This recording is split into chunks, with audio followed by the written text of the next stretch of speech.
Sabi ni nanay, pagpapasok ka daw, walang baon. Kanin lang.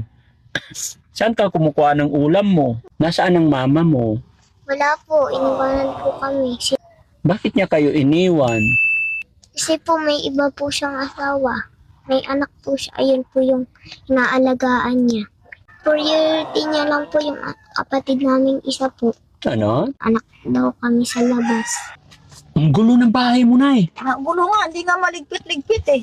Bakit? Ito, sa anak ko yan, wala dito, nasa Bacolod sila. Wala mang ipapadala sa aking pera kasi sila rin nangailangan ng pera nga gusto nila nga ako magpapadala sa kanila para makauwi sila dito. Eh sabi ko, wala na nga kaming makain dito, ako pa magpapadala sa inyo. Ang trabaho kayo dyan, sabi Opo. kong ganon, para mabuhay kayo. Kahit saan kayo kung magtrabaho ka, buhay kayo. Ako, hindi na pwede kasi nga senior citizen na ako. Kasi dati, nasa Maynila ako. Eh ngayon, pinasok. Pwede ba tayo pumasok doon, Nay, para makaupo ka? Oh, sige, sige. Dito.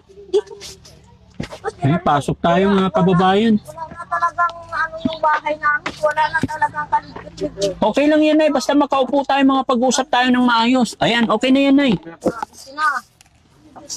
Hindi ko man kasi Upo ka, Nay. Upo tayo. po. Ayan. Upo kayo to. So, dito kayo nahiga. Dito. Yung mga bata, minsan dito, lilipat silang dalawa. Tapos ang siyempre, dingding nyo, puro sako. ayun mo. Ito lang ang kasi doon sa kabila. Kanino bahay yan nasa? Yan, hindi yun anak ko ang may-ari. Iba rin, sa bayan nakatira. Kaya ang ginawa namin, tumira kami. Pumayag naman yung may-ari nga, tirahan muna samantala. Habang wala kaming malilipatang bahay. Ba't ganun, Nay? Ba't ganito? Hindi kayo nagligpit? Nagligpit man ako kaya. Pagligpit man ako nung nakarang araw, nung Biyernes. Ayan ang mga apo ko kalat-kalat talaga. Sabi ko, dapat ito, kung hindi na ninyo kaya ka kung isusuot, ibahagi na rin sa mga batang nangangailangan. Oo. Kasi sayang naman nga sunugin. Opo. Kaya pasensya na kayo, sir, kasi ganito talaga sitwasyon namin. Nay, gaano nga ba kahirap ang buhay na dinadanas mo ngayon? Ay mas lalo, Daddy Frank, sa probinsya pa po na namin ng Aklan, ako po nanganirahan nung araw, nung dalaga pa po ako. Naranasan ko, Daddy Frank, na kumain ng kahoy ng gabi. Para lang kami mabuhay. O para makarating dito sa Maynila. Kaya po, sabi ko, Lord, ano po yung pamumuhay namin nito? Hindi na ba magbabago? Darating ba yung araw nga magkaroon din kami ng kaligayahan, nga may tao gininto ang puso nga tutulungan po kami. Kasi ganito na lang mula nung bata pa ako hanggang ngayon, nagahirap pa rin po ako. So mula nung bata ka hanggang Ngayon, taga-Aklan po kayo, oo Nay? po, taga-Aklan po ako. Aklan? Saan sa Aklan? Kami sa naninirahan nung araw sa Tagpi, Madalag, Aklan. Nakarating Yun po. na ako doon, Nay. Yun ang lugar namin. Nakarating na ako sa Aklan. Oo. May tinulungan na rin kami doon. Ganon. Opo. Ay, nandoon po yung mga pinsan ko. Kung matulungan ako, mapanood po nila ako. Bakit kayo pumunta ng Maynila? Mas mahirap ang buhay sa Maynila compare sa probinsya. Kasi kaya po ako nakapunta rito sa Maynila dahil kailangan ko'y trabaho para din sa mga anak ko. Kasi nung araw, maliliit pa yan sila. Bago namatay ang asawa ko. Kaya nagdesisyon akong pumasok ng katulong, nagtrabaho sa Western Garment para lang may makain kami. Opo. Kasi nung namatay na ang kanilang ama, dinala ko na lahat dito sa Maynila ang mga anak ko. Pinamasahihan ng amo ko. Sabi niya, sagutin namin yung pamasahe ng mga anak mo basta Gaano ka makarating. katagal doon sa garment, Nay? 20 years. Matagal din. So parang doon mo nabuhay yung pamilya. Oo. Doon ako nagtatrabaho. Ginaabutan po ako ng Kaya lang aking nang nag-pandemic, nag-iba ang panahon, nawalan nag-iba. ka na ng trabaho. Oo, nawalan po ako Kaya ng kayo trabaho. napunta rito. Oo, tapos nakarating ako dito dahil dito rin nanirahan yung anak ko, mga babae.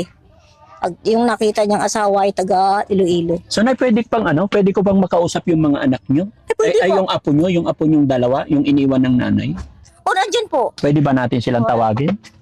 Tawagin natin sila. Ina! Pikit ko to sa yung mic, ha? Ilan taong ka na, anak? Ilan taong ka na? 12 po. 12 na. Nag-aaral ka naman. Ikaw, ate, ilan taong ka na? 10. 10. Okay ka lang. Nag-aaral ka.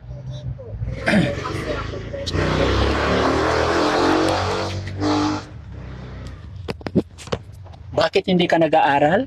Wala po kasi akong birth certificate. Wala kang? Birth po. Anong wala? Wala po akong birth certificate. Wala kang birth certificate. Pero 10 years old ka na. Apo. Si ate naman 12.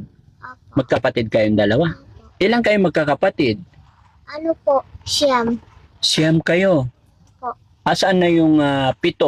Walay-walay. Iwalay po sa amin. Naghiwa-hiwalay. Nasaan ang mama mo? Wala po. Iniwanan po kami. Si nanay po nag-aruga sa amin. Yung nanay mo, iniwan kayo. Apo. Si Lola ang nag-aaruga sa inyo. Opo. Nakita mo naman na yung nanay mo. Opo. Isang beses lang po. Bakit niya kayo iniwan?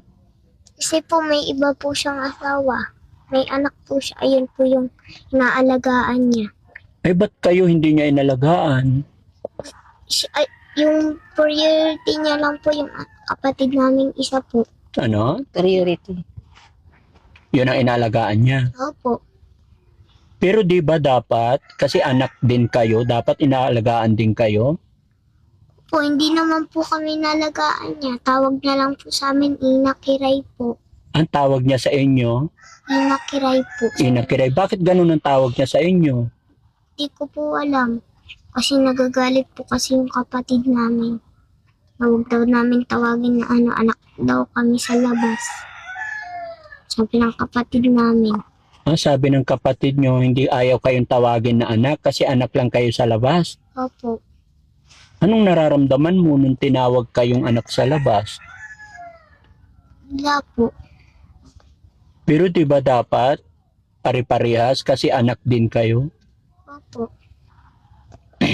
Si ate naman, ate nag-aaral ka. Anong grade ka na? 6 po.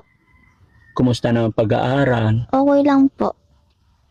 Sino nagbibigay ng baon mo? Si nanay po. Magkano baon mo? Binibigyan kang pera ni nanay? Hindi kayo pinupuntahan ng mama nyo? Hindi po. Bakit? Si ate. Ate, mapapanood ng mama mo to. Siyempre, alam ko masakit sa pakiramdam na sabihin sa anak, may karapatan din kayo. Ano gusto mo sabihin sa nanay mo?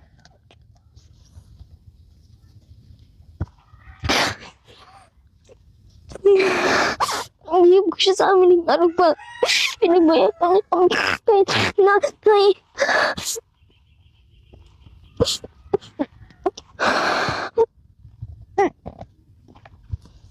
Sabihin mo yung nararamdaman mo sa nanay mo. Sabi mo.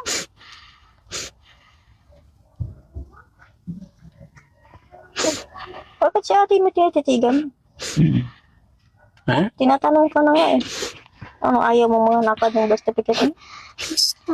Oo, ayan. Kasi yung mama mo lang talaga ang makakapaglakad ng birth certificate mo. Oo. So anong sasabihin mo kay nanay para gumawa siya ng paraan? Sana po bumalik siya. Ayusin niya po yung birth certificate ko. Okay. Magdahan ng boses.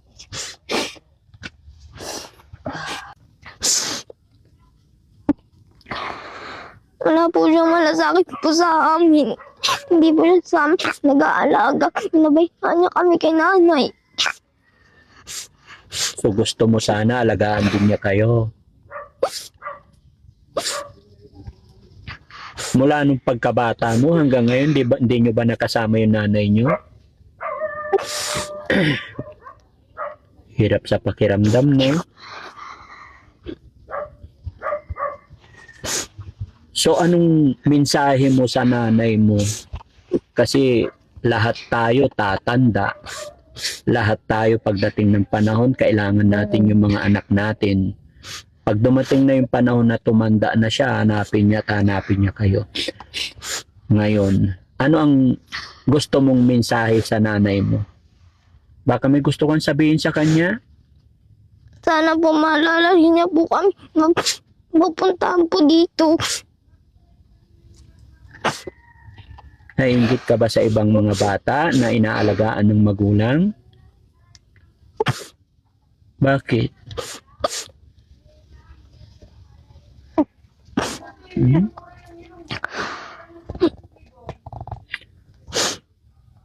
Buti na lang nandito si Lola, no? Paano na kung wala si Lola? Hindi po kami lalaki.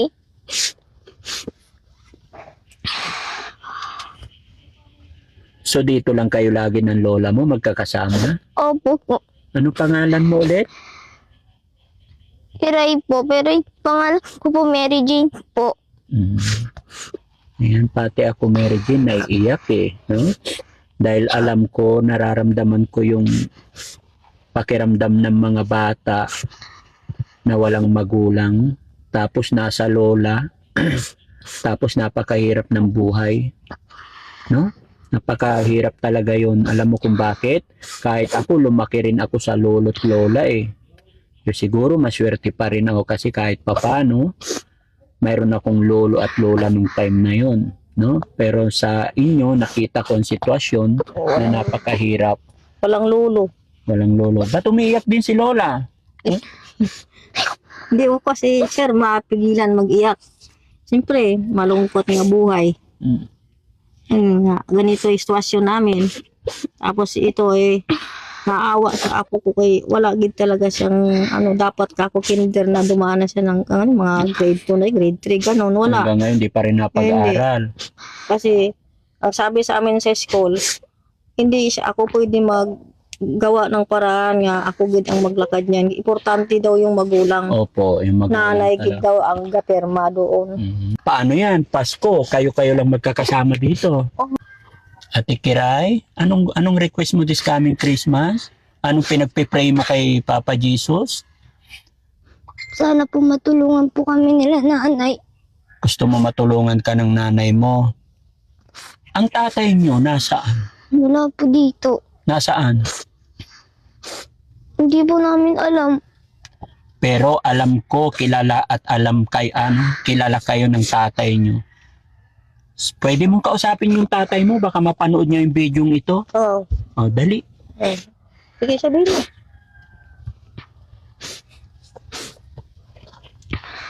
Tawagin mo siya sa pangalan niya. Mm-mm.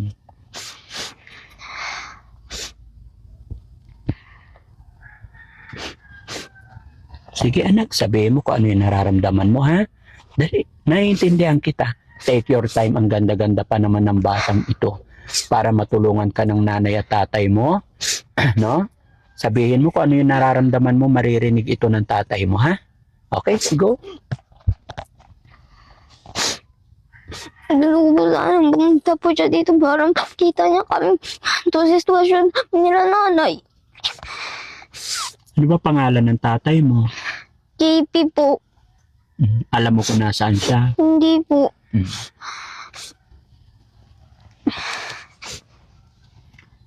Pero nakita mo yung itsura ng tatay mo. Opo. Nasaan siya ngayon? Alam niyo ba? Hindi po. Anong trabaho niya? Hindi ko rin po alam. Wala kayong idea. Sige, basta ipag-pray mo lang, no? Huwag kang mawala ng pag-asa. No? Kailangan close lagi kayong magkapatid, ha? Huwag kayong mawala ng pag-asa. Ipag-pray nyo rin na sana humaba pa ang buhay ng inyong lola, no? Para may gagabay pa sa inyo. No? Alam nyo naman, Nay, kung kailan pinanganak ito. Na makalimutan. Pinarehistro ba ito nung pinanganak? Kasi kahit wala siyang birth certificate, Nay, kung siya po ay nirehistro nung pinanganak, Doon po siya pinanganak sa Nabutas. Sa nurse, oo, tama na. sa ospital, Hindi po, sa bahay lang niya. nasa bahay lang. Oo, pero binayaran namin yon nung pinanganak siya. Ang problema, mayroon pang balance doon. Kaya, nung binalikan namin siya, gusto na naming lakarin yan. Sabi, wala na daw sa kanya yung record. Sabi ko, hindi pwede. Nasaan na yung record daw? Sabi, binigay daw sa ama niya. Ang problema, wala naman daw doon. Yun, sabi ko, hindi maaring mawawala yan kasi kasama ako nung pinanganak yan. Ayun, Tumulong pa nga ako. Hindi pa ako pwede. Ayun, siguro na hindi niya binibigay kasi may balance pang magkano balang? 600 ba yun o 6,000? 700? Oh, alam nga niya nga maliit lang. 700 lang. Maliit lang. Maliit pa yun. Wala nga alam eh. Oh. Kasi yun ang kinikwento ko sa kanila nga wala pa cover. Mayroon pang balance doon. Okay. Yun siguro. Ikaw, Nay, mensahe mo sa anak mo na magulang nila at saka sa tatay nila. Huling pagkakataon po, Nay. Sa akin, nasa mga anak ko ag sa manugang ko kung tulungan nila ako sa pagpalaki sa bata at pagpaaral. Kasi importante nga makagtapos yung mga bata ang magpakita sila dito sa tinitirahan namin. Yan lang, importante, GP at Marites. Nanay mo to, Hanggang Lucena. ngayon magkasama pa rin sila? O iba na? Iba na. Okay. So ipag-pray na lang natin sana kahit sa birth certificate na lang, no? Kahit Oo. tsaka suporta-suporta para mapag-aral. Oo, Kasi may mga pamilya na rin eh, Oo, no? oo. Yung mga asawa ni. Sige, may bibigay akong tulong baka sakali, ano? Baka sakali para mapasaya na pag-pray natin. Sana makabalik si Daddy Frankie dito, ano? Opo. Huh? Ate, okay ka lang?